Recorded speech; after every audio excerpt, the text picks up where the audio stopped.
Now we move on to global policy making. And we're very fortunate to have not one, but two past presidents of the International Federation of Landscape Architects. And the first is Martha Fajardo. Very well, Tim. I've done it properly. Good. Perfect. So there were two challenges in terms of names today, and I think I've done both of them. Okay. Over to you. Thank you very much. Buenas tardes. Dear Hal, cast, family, friends of the landscape journey. It is an immense honor to join you today from Colombia to celebrate the extraordinary life and career of dear Hal Moggridge. A landscape architect whose influence, like the landscape he shaped, will endure for generations. Hal's work and his generous spirit transcended borders, languages, and time zones. His ideas took root in every corner of our profession, especially in foreign professionals like me, who had the good fortune to be guided by his wisdom and kindness. I am here today not to only honor Hal's legacy, but to give thanks for a life that deeply touched us. I first encountered Hal as a visiting professor at the Sheffield University, where I was completing my master's degree in landscape design. In those days, they call it landscape design, not landscape architecture. Those were challenging times, personally and professionally, and yet it was precisely then that Hal extended his characteristic generosity and optimism, advising with clarity and encouraging with that gentle, perceptive optimism we all came to treasure. Years later, our path crossed again, and this time was in IFLA, the International Federation of Landscape Architects.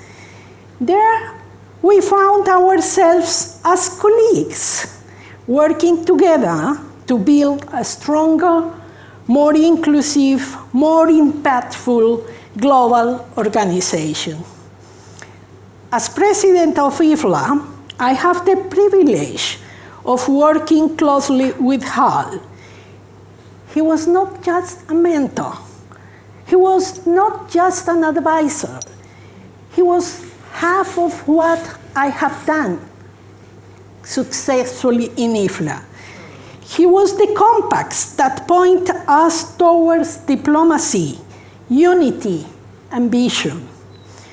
I can still hear his voice, firm, yet always kind, reminding us that our diversity was not the weakness to be solved, but the strength to be embraced. One of the great projects during the time was the adoption of the IFLA strategic plan in 2003. Hal's wisdom was foundational in this process.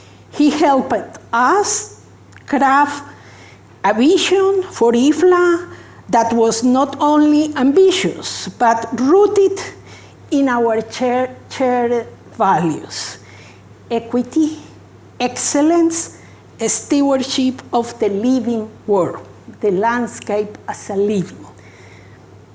Together, we navigate complex geopolitical terrain.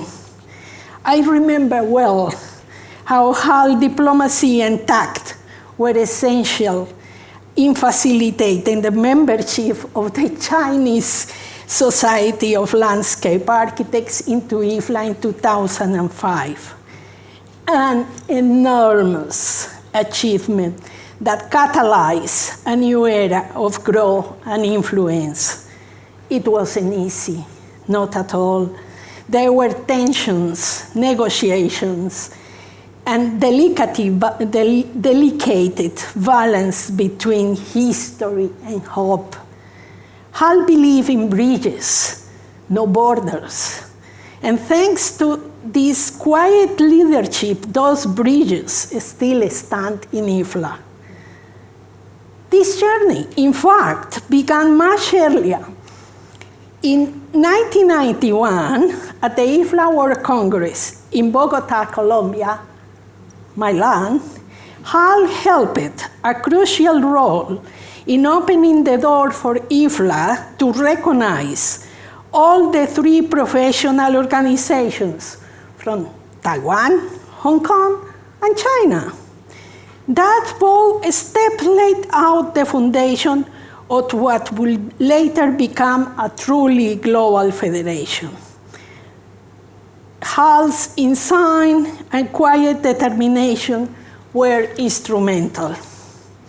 He also helped to guide efforts in united IFLA and EFLA through the Coming Together initiative, which today lives as IFLA Europe.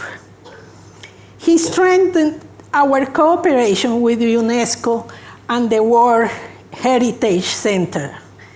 He was appointed during the time I was IFLA president to be the official liaison on historic urban landscape, which he did a wonderful job by helping the whole approach. His landscape understanding gave unique depth to this evolving global heritage framework. And another proud moment was when we chaired with Hal the creation of the Sir Geoffrey Jellicoe Award, IFLA highest honor for a professional. The first award, presented in Edinburgh in 2005, was a dream realized, with Hal standing hand guiding its birth during the 42nd IFLA World Congress, of course, in Cambridge. But beyond the institutions, achievement, and awards, what I remember more is Hal, the human being. He and his beloved Cass welcomed me and my husband, a Japanese landscape architect. I don't know why he married me. Into their lives with such a warmth and grace. The conversations, the laugh, the shared meals, the generosity of spirit, those are true treasures. They reflect a man, a wife, the children, who not only design landscapes, because your mother designed landscape, because all the family is a landscape family. They reflect a man who cultivates the landscape, but also cultivate relationships, respect, and hope. In many ways, Hal embodied what we now call a wonderful word, which is the landscape diplomacy. The belief that our profession has to be the tool for healing, reconciliation, and the building of resilient futures rooted in both ecology, culture, art, biodiversity. He was not only a British British voice, but he was a global one in IFLA, spoken softly, heard widely. So today, we celebrate this remarkable career, and I ask us to remember, Hal Moggridge was more than a master of landscape. He was and remains a master of legacy. His legacy lives in the gardens he restored, in the parks he protected, the students he inspired, and the global landscape architecture community he so loving helped to grow. Thank you, Hal. Thank you for believing me. Thank you for believing us, and for reminding us that the true leadership is not loud, but luminous, luminosa. Let us walk forward in your footsteps, grounded in humility, inspired by courage, and guided by joy. Gracias, Hal. You